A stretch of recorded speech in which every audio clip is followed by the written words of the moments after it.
When those investments have taken a nosedive and so you're in hard times, to everyone whose life is affected in any way by the current economic downturn, God bless you and God give you strength to get through this recession with your faith and your hope strongly intact.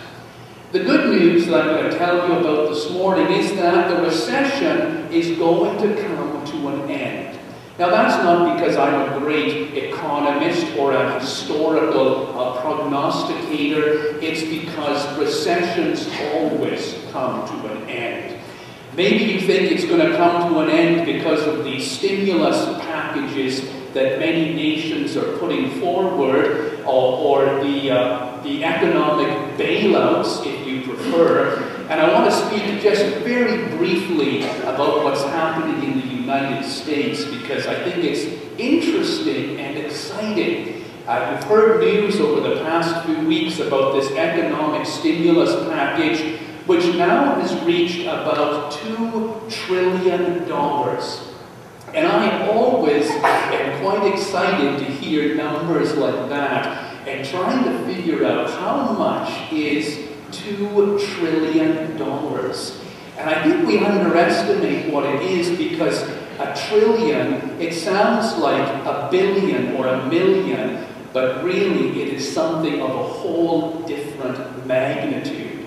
You know that a million is 1,000 thousands, and a billion is 1,000 millions, but a trillion is 1,000 billions. It's absolutely an incredible amount of money. And somebody was trying to explain how much it was recently, and they said that if you went back to the day when Jesus was born, and you started to spend $1 million a day, every day, from the time that Jesus was born up until now, you still would not have spent $1 trillion.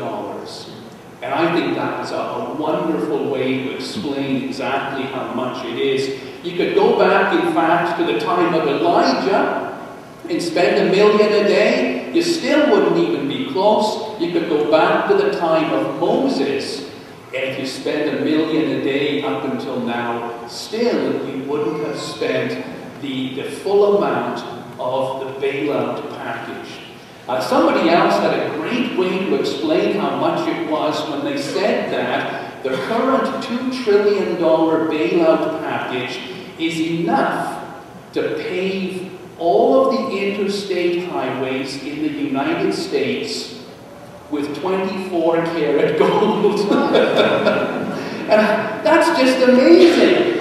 So you can all rest assured we're pouring this money into the recession, but that's not what is going to bring us out.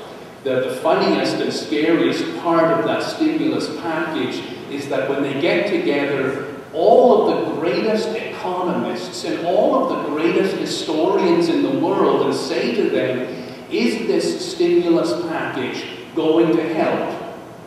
They shrug their shoulders and say, we don't know. And it gives you some little idea of how complicated economics is.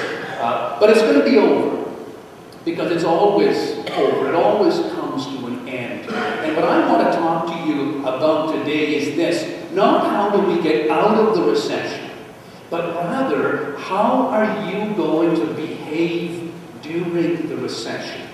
What's going to happen to your heart and soul and your way of thinking about the world? Because when the recession comes to an end, you need to be able to look back and say, I did the right thing. I kept my faith. I was not crushed by fear or self-interest. I acted in a way that showed my faith in the recession.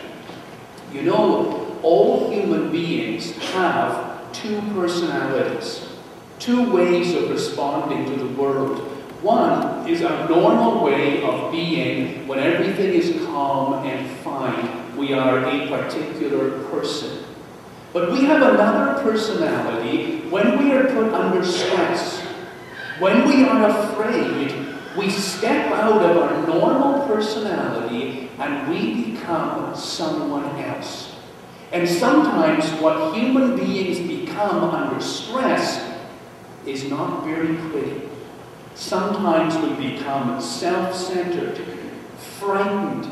We become distrustful of other people. We become distrustful even of God, and we turn into this other person who acts in strange ways. And I want to make sure that none of you, in the stressful time of recession, turn into some strange monster.